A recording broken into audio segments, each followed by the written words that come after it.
Welcome, birders. This is Ed Pullen, your host on the Bird Banter Podcast, where birders talk birding. When this episode's published, I'll be in Morocco. I'm going on a trip with Legacy Tours. Michael Carmody is the leader. Bruce LeBar from episode number 3 is going to be my roommate, and I'm really excited to experience migration on the other side of the Atlantic. Just like our neotropic migrants that breed in North America often travel south for the winter and come back to breed here in the breeding season, the same thing happens on the other side of the ocean, where many European birds migrate south to Africa, and then in the spring, which will be coming right up, migrate back north to breed in Europe and areas around there. So I'm going to see a lot of migration, and I'm also going to see a lot of endemic and other breeding birds of Morocco. So that should be really fun. I've never been to North Africa before. This will be a new experience, and I'm pretty excited.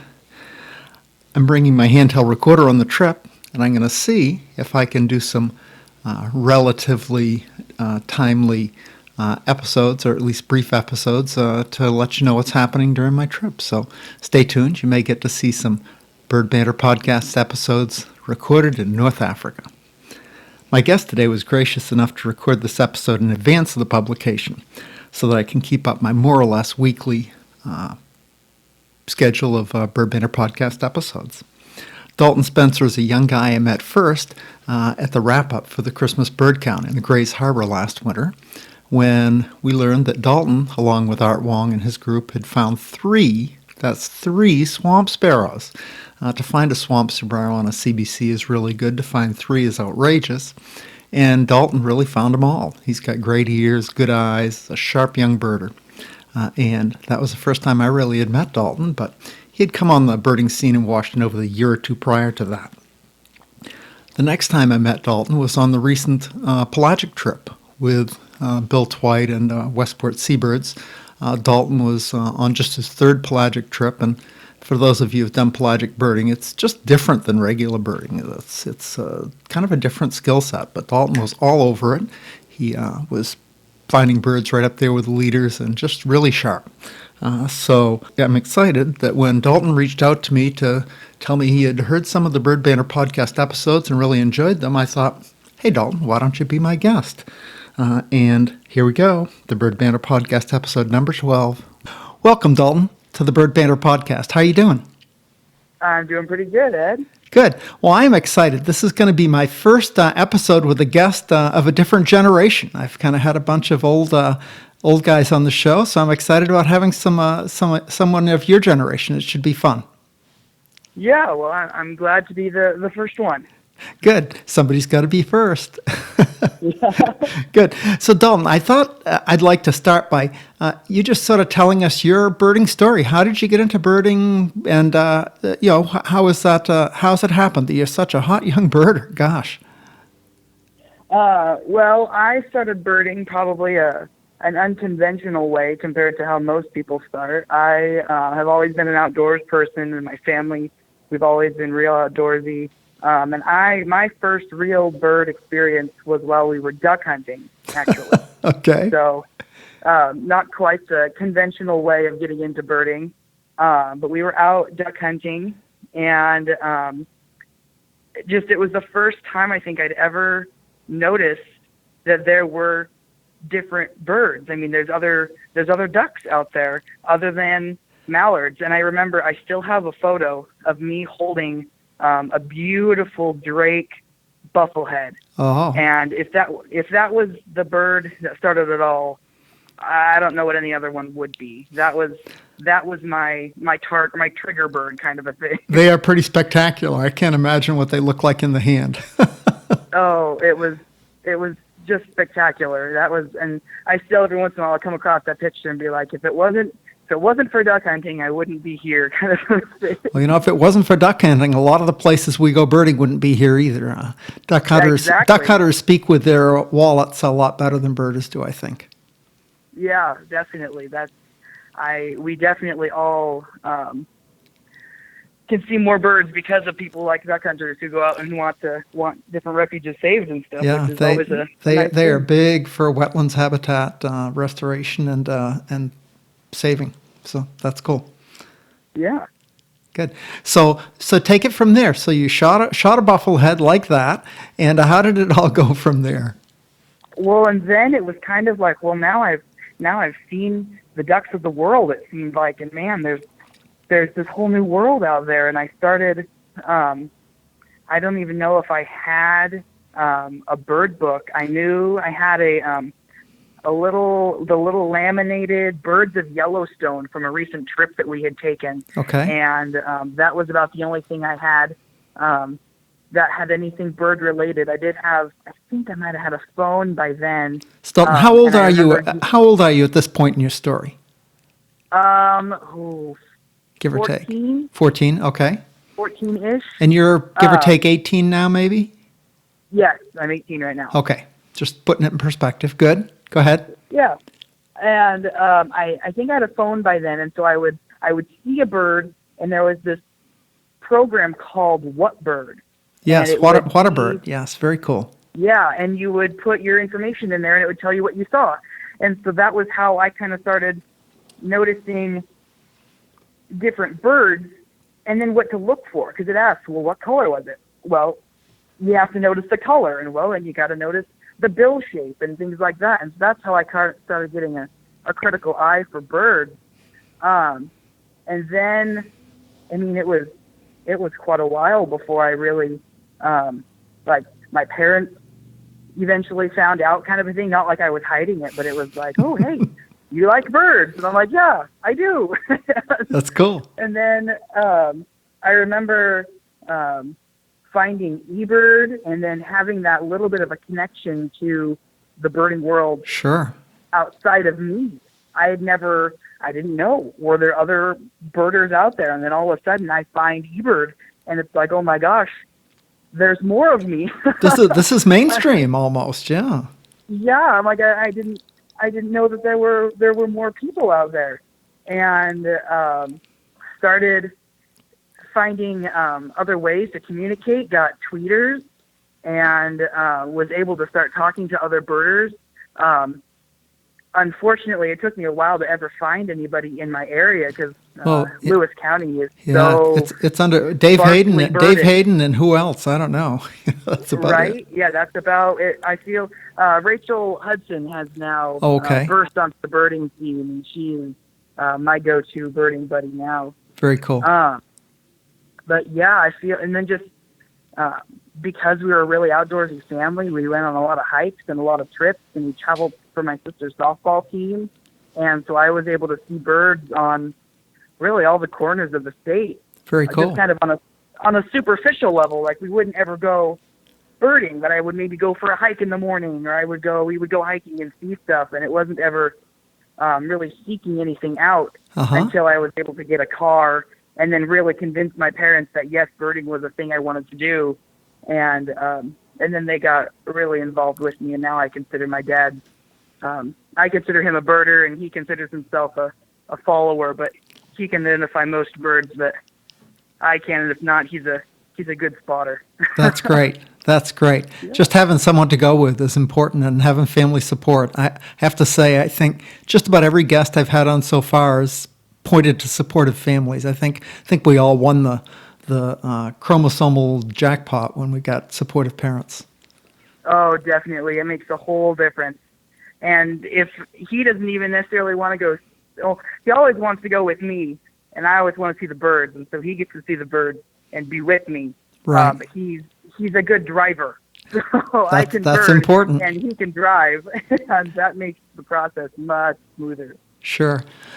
So sounds like you've been real active birding just for a couple of years. I mean, you got going, and then you said it was about when you started to drive that you got more seriously into it.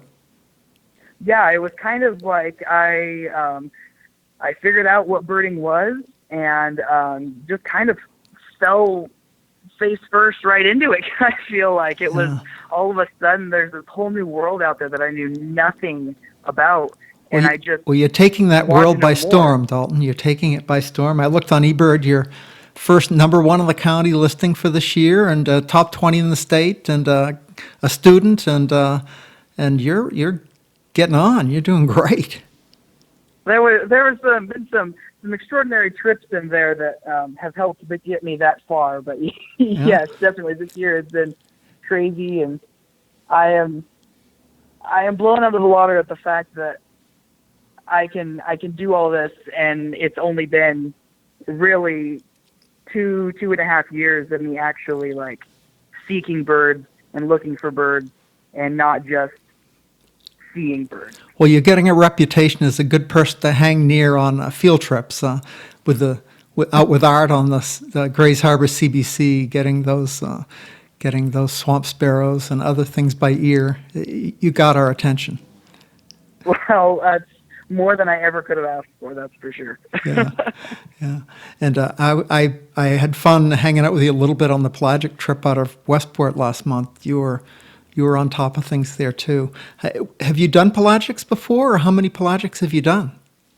That was my third pelagic. So it was my other two had been in early August and then late August. So it was a really different time of year, and a lot less birds, but really good ones. Yeah. Oh man, the birds did not disappoint for sure. That was an epic trip. Yeah, I did a podcast. I don't know if you heard. I did a podcast with Bill Twite right after that, and it was like we were still both gaga. We recorded it, I think the day after the trip. And we were both I like, think I listened to that I think I listened to it about a week later, and it was like I was reliving it and like heart pounding again as we pulled up on that albatross group, and it was my gosh, they're there. That was really fun. It was definitely a trip to remember. So Dalton, do you have anyone you think of as a mentor at all at this point? Do you have any more experienced birder who's kind of taken you under their wing at all, or given you some help? Well, I got to say, Dave Hayden. Sure. Being really the Lewis County birder that he is, was the one I had the most access to. It took me about 1.5 years of email correspondence with him and talking about birds before I actually finally ever met him. Mm-hmm.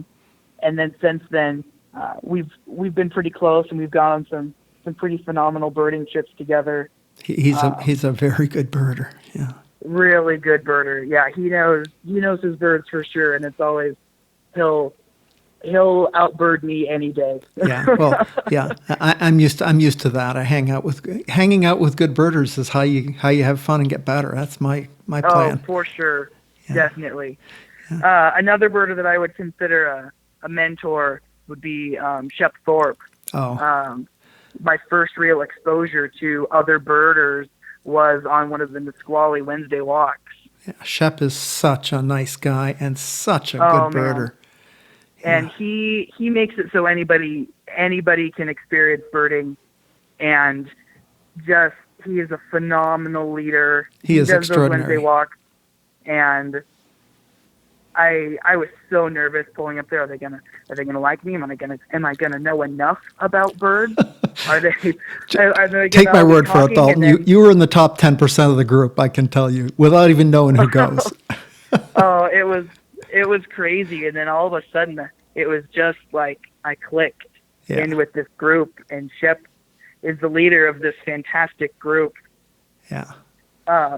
And if there was one other birder I have to mention is Kathleen Snyder. She is a phenomenal birder. She will never admit it. I don't know her. Yeah. She is. She's one of the Black Hills members with me. Oh, okay. They're board members with me, and oh man, she and I have shared some fantastic trips and some phenomenal birds together. Very nice. Yeah, those are some crazy stories for sure. Yeah, that's great. Have you managed to connect with any of the young Seattle area birders yet?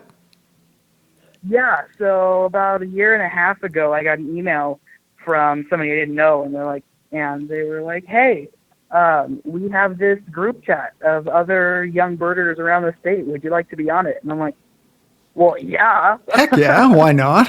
And since then, I'm still on the group chat, and most of us are heading off to college. Either they are now or within the next year. Mm-hmm. But they've come down to Lewis County a couple times, and so I've got to hang out with them. And very nice.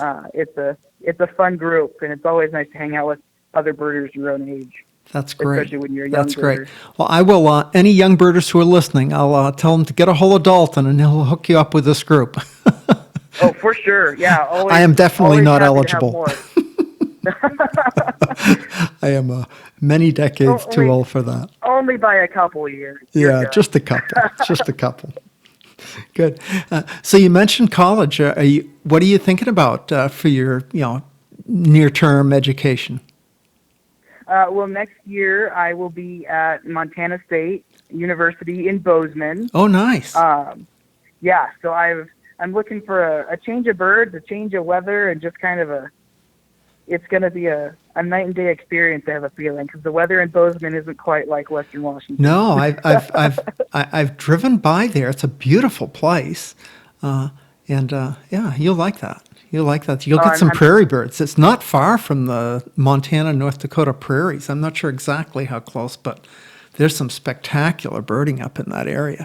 I did a trip with Ken Brown and my late wife, and Vera Cragen did a trip up there, a week-long trip. We flew to Great Falls and took a week birding in that area. And in late, I think it was late June. Oh my goodness, it was so cool. I mean, shorebirds. Oh, we had so many shorebirds and sparrows, and it was just, it was wonderful. Wonderful. I'm super excited. For sure. I'm going to get there right in time for kind of the first leg of fall migration, and I'm really excited to see what comes through and what birds I can You're going to be get. going this fall? Yeah. Oh, so wow. I leave the last week of August. So that's coming right up almost. That's cool. Good for yeah, you. it's happening all too quickly. Yeah. Well, I don't know. I think by the time I was your stage, I was ready for the next step. I bet you are too. Yeah, I'm ready, but nervous just because it's a whole new thing. Yeah, little bit of nervous energy keeps things moving. That's always good. Yeah, for sure. Good. So you're headed off to college next fall, and what sort of things are you looking for? Are you looking to keep birding as a hobby, or are you thinking of birding ornithology as a career? Or have you even thought that far? Well, looking, just with talking with other birders and other, like my parents and teachers and stuff, it looks like biology, ecology is going to be the direction I'm going. Okay. I had thought about finding a college with a major in ornithology, but I feel like that it's too narrow. I would love to end up with a career in ornithology, but definitely from more of a biological background, because I feel like I can get placed in so many more different fields kind of under that umbrella of a degree. So many birders did. I talked with John Sterling.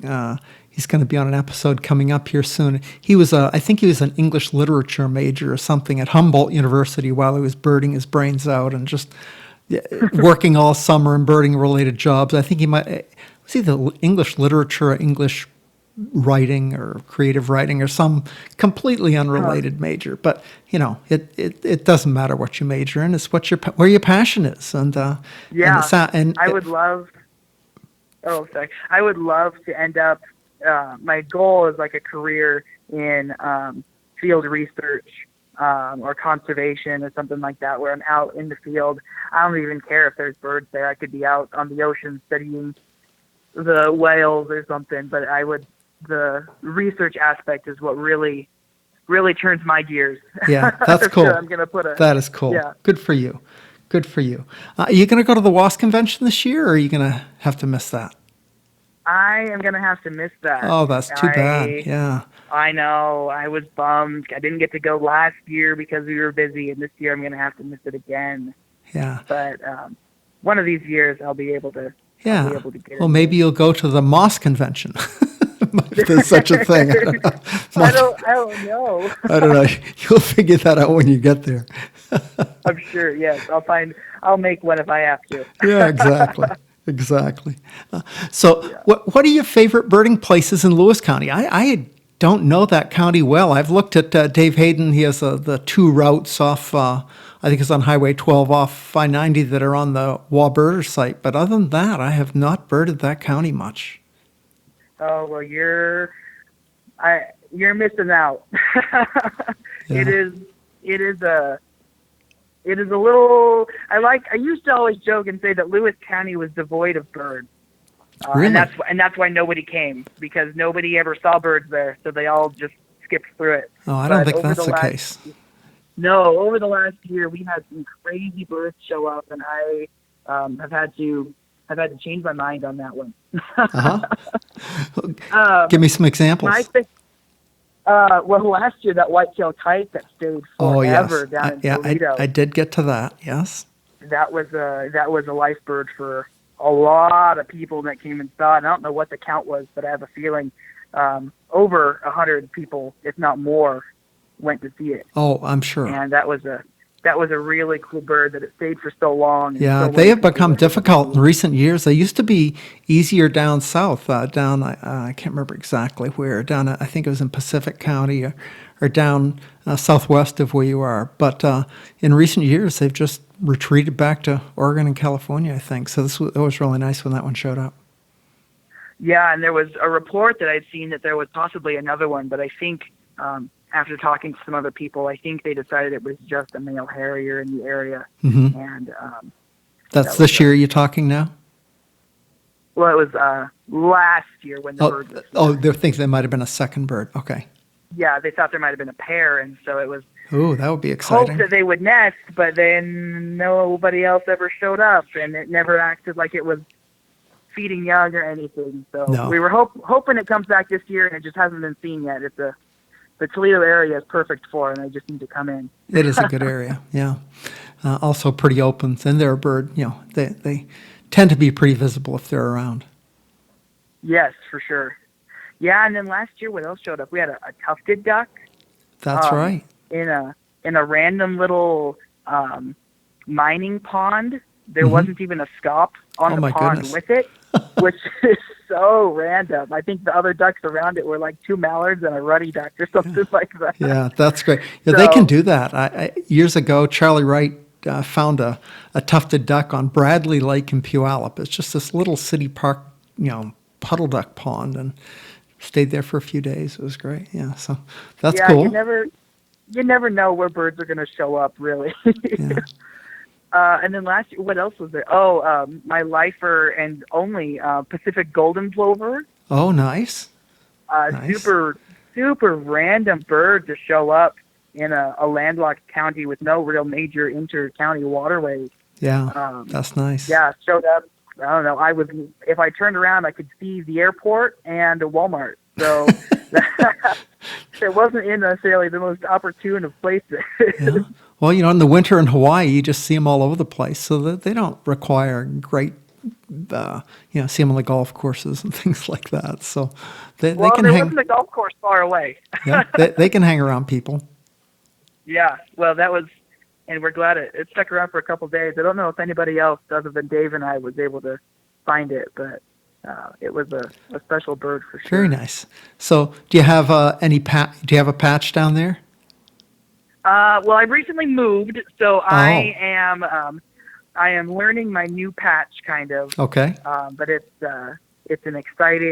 always exciting when you move, and all of a sudden, when you want to go find like a Lincoln sparrow, and you're 20 miles away, your old spots don't work for you anymore. No, you gotta. I moved from Puyallup to Tacoma a little over a year ago, so I'm really having fun learning a new town. Yeah, it's a phenomenal chance to see more birds. I think I've seen more birds exploring to find new birds than I would have if I had stayed where I used to live. It was a good move, I think, for the birding life. That's the way it works, doesn't it? Good for you. Yeah. Good for you. Do you have any things you want to talk about particularly today, Dalton? I don't know. We could talk about some of my first birding experiences, kind of I think my that'd first be great. chase or something like that. Go for it. My first chase, they're now my favorite bird, was of a nesting pair of black phoebes. Oh, good. They nested on Washburn Road in Howlett. Mm-hmm. So it was They weren't in woodland bottoms where they have been for the last couple of years now. This was a different pair that ended up raising, I think I saw photos of at least 4 or 5 young. Yeah. And I looked, I had to figure out, because I wanted to figure out what my first real chase was. And I was only, according to Ebert, it was my 146th bird. So I was chasing before I really was birding. That's cool. That's cool. And I convinced my family that, hey, there's these birds down here that I want to go see. And they're like, well, we can go do that.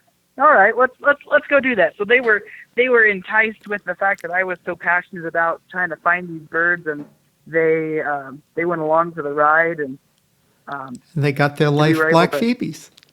Yes, they all did. So Yes. we all had a moment there where we all have black phoebes. And since then, I've seen in the state, oh man, probably 20, if not more. They're really they're really pioneering north. Yes, they almost seem old hat now, where it's like, oh look, another black phoebe. I've seen one of those again. I still need one for my year list though, so I don't have my yearbird yet, so I gotta figure out where to get that. I've been waiting for them to be seen in Pierce because there's usually a pair around or a bird or two around, but they have been hiding somewhere. I haven't found them yet this year, and I don't think anyone really has.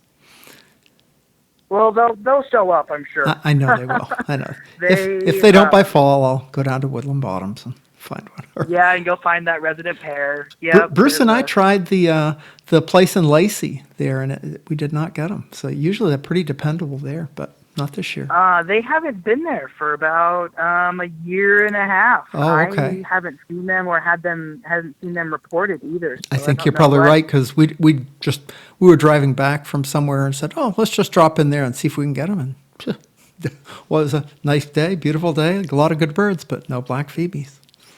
Yeah, I think it was they nested there for quite a few years, and I think the pair just got old. Probably just died out. And I think they just died out. They're marching north so fast.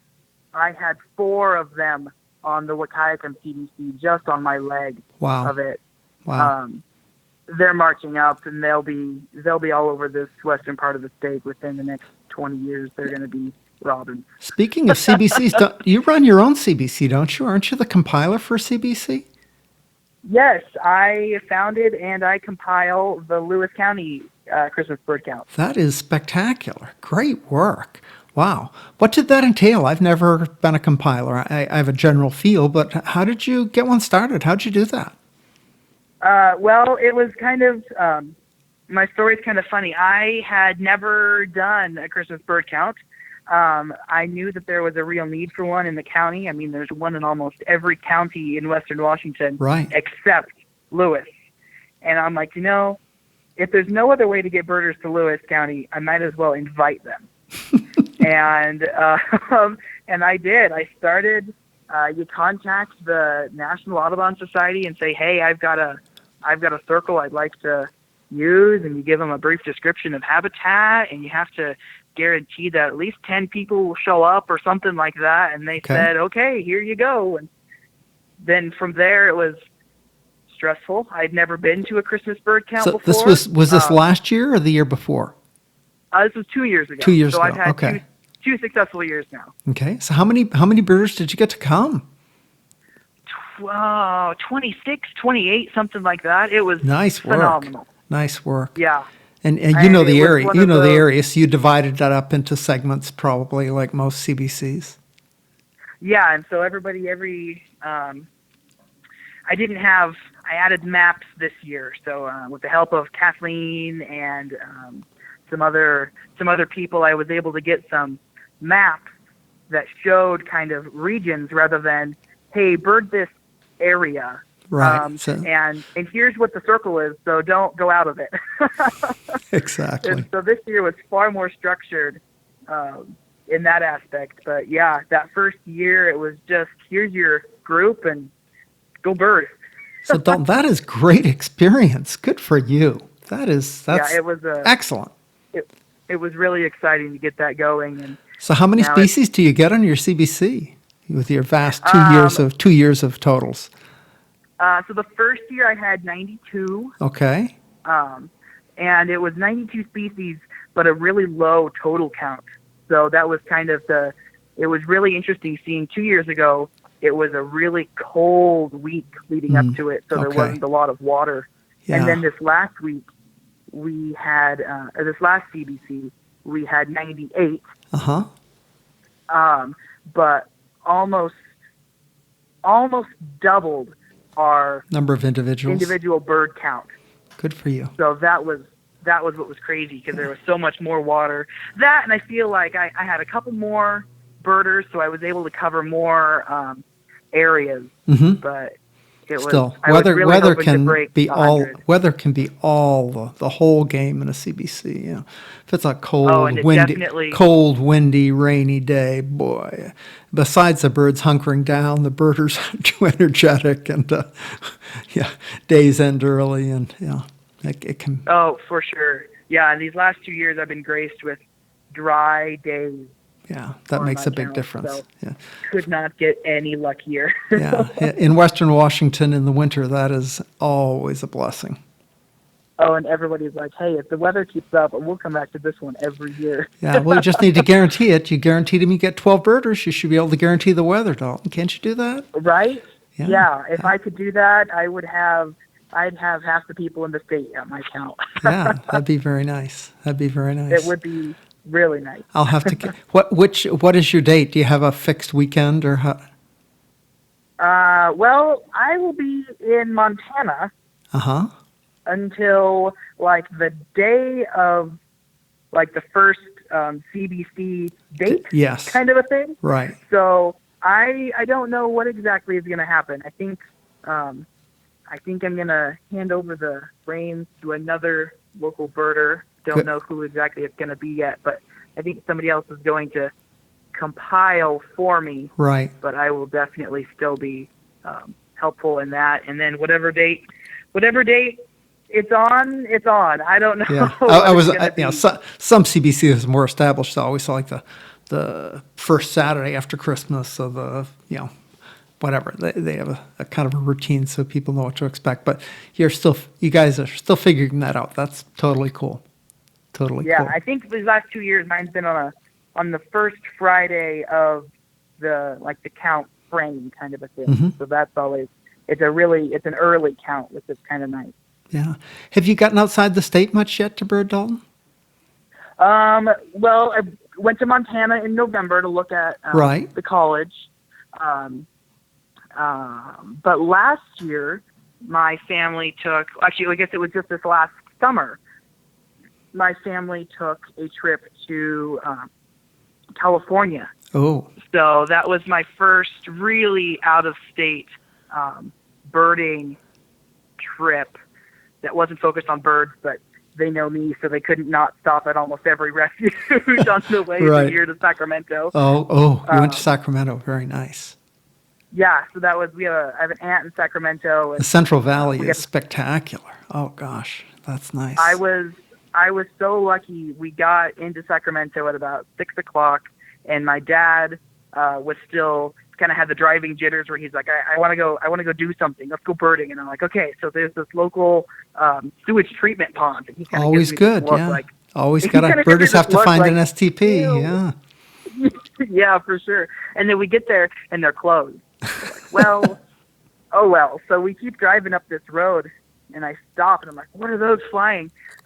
This massive flock of like 56 or 57 yellow-billed magpies. Very nice. And that from then on, it was like life birds were around every corner, in every ditch, on every power line. Yeah. It was a phenomenal trip. Good for you. Yeah, you're gonna love traveling. You've got great eyes and great ears and curiosity. You're gonna love getting out of the state and seeing new stuff. It's gonna be great. Yeah, I'm super excited, for sure. Good. Well, Dalton, it's really been fun having you on as a guest. I really appreciate it. If you have any friends or other people you think would like to participate, send them my way. I'd appreciate that. And you have a really great rest of the spring, and enjoy your last few months in Washington before you hit the prairie states. Yeah, for sure. I'm looking forward to a change in weather, and I'm excited for what my first life bird in Montana is going to be, because I know that first year there's going to be quite a few. It'll be the first day you're there, I'm pretty sure. I would love that. Yeah. Odds are high. That would make everything. The so odds are high. much It's going to be nicer. migration. Something will fly by. Oh yeah, that's going to be some rare East Coast warbler that I've never thought of even seeing in Washington, and there's going to be one that practically lands on the car when we pull up. It'll probably be a common East Coast warbler that you just haven't seen out here. Oh, probably, because there's a lot of them. There are. Thanks again, Dalton. I appreciate you being on the show. Thank you so much, Ed. Take care. Bye-bye. All right, bye. So that wraps up the Bird Banter Podcast episode number 13 with Dalton Spencer.